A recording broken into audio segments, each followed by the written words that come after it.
খাবারের জন্য, গোসলের জন্য, ওয়াশরুম আছে, কোনো কাজে একসঙ্গে যাওয়া যাবে না। খাবার খাইতে দুইজন করে খাবার খাবেন, দুইজন চলে আসবে, আবার দুইজন যাবে। গোসলের টাইমে দুইজন যাবে, আবার দুইজন করে আসার পর আবার যাবে। ডিউটি বিশেষ করে পুজো মণ্ডপে আমাদের সারাদিন কোনো কার্যক্রম না থাকলেও 4টে-5টার পরের থেকে লোক সংখ্যা একটু বৃদ্ধি পাইতে পারে। সেই ক্ষেত্রে আমরা কি করব, আমাদের যে মেয়েরা আছে তারা শুধু মেয়েদের দিকটা দেখবে, মেয়েদের ভিতরে কোনো ছেলেরা যেন না যায়, ছেলেদের ভিতরে যেন কমই না। আর আমাদের আনসার বিডিবির যে গ্রাম ভিত্তিক যে সদস্য সবাই কিন্তু আমাদের পুলিশ প্রশাসনের মতন কিন্তু সবাই পারদর্শী না, কিছু লোক আছে পারদর্শী। সেই ক্ষেত্রে কোনো লোককে ঠেলা দেওয়া যাবে না, গায়ে হাত দিয়ে সরানো যাবে না। স্কুল নিয়ে আপনি মহিলার ভিতরে যান না, আপনি সাইডে যান।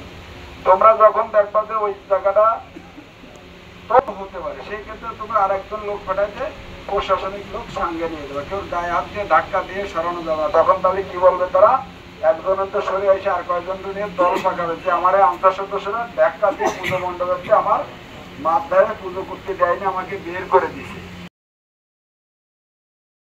এরপর আমরা আছি খাবার দাবার দেওয়ার কথা। পুজো মণ্ডপ কর্তৃপক্ষ এটা মন্ত্রণালয় থেকে অনুমোদন আছে, খাবার নিয়ে কোনো উশৃঙ্খলা করা যাবে না।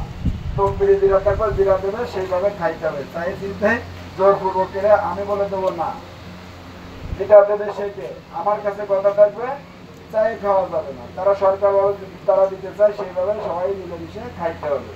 যে দিছে একটা জিনিস, আমরা ওই একটা জিনিস সবাই ভাগ করে কিন্তু একজনে নিয়ে খেয়ে ফেলবো না, কথাটা বুঝতে পারছি।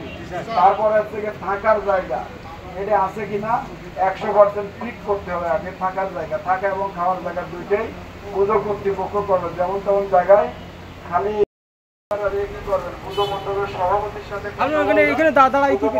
ফাঁকা জায়গা আছে কিনা, বিল্ডিং ঘর আছে কিনা। একটা পুজো মণ্ডপের কি করছে, প্রীতিমা করছে ত্রিপল দিয়ে উপর এবং নিচে চতুর্থ জায়গায় ত্রিপল। পুজোর তৃতীয় দিন সন্ধ্যার একটু আগে আমি কেন্দ্রে ছিলাম, পরিদর্শন করে বেরোইছি। এর মধ্যে শুনি কি একটা হাত ভেঙে গেছে। এখন হাতটা কি করে ভাঙলো এইটা আর খুঁজে পাওয়া যাচ্ছে না, কিন্তু লোকজন দেখা যাচ্ছে। এবার এখান থেকে পুলিশ প্রশাসন আসলো, ইউনো স্যার আসলো, আমরা সবাই এখন দেখি কি আমি বলতাম স্যার যে শুধু হাতটা ভাঙছে ওই ত্রিপলের ঘরে কি পড়া আছে স্যার ওইটা একটু দেখা যায়। ত্রিপলেরতে বেরোয় দেখি কি ওই একটা নারকেল গাছের শিখে যে নারকেল খেয়েছে শুকিয়ে গেছে, ওই নারকেলটা পড়েছে ত্রিপলের ঘরে পড়েই এমনি হাতের পরে জাম্পিং করে হাত এরকম ঝুলে পড়েছে। তাহলে এইটা যদি আমাদের কেউ সন্দেহ হয়, পুজো মণ্ডপে যারা হিন্দু ধর্মের আছে তারা পুজো দিতে যাবে, তখন তাদের ব্যাগটা মেয়েরা দেখবে, ব্যাগটা চেক করে দেখবে ব্যাগে কিছু আছে কিনা, কিছু নিয়ে রাখে এসে প্রশাসনের পরে দোষ দিচ্ছে কিনা, এই দিকটা বিবেচনা করতে হবে। ছেলেরা গেটে থাকবা, গেটের থেকে সুন্দর করে সুশৃঙ্খল ভাবে তাদের দেখাই দিতে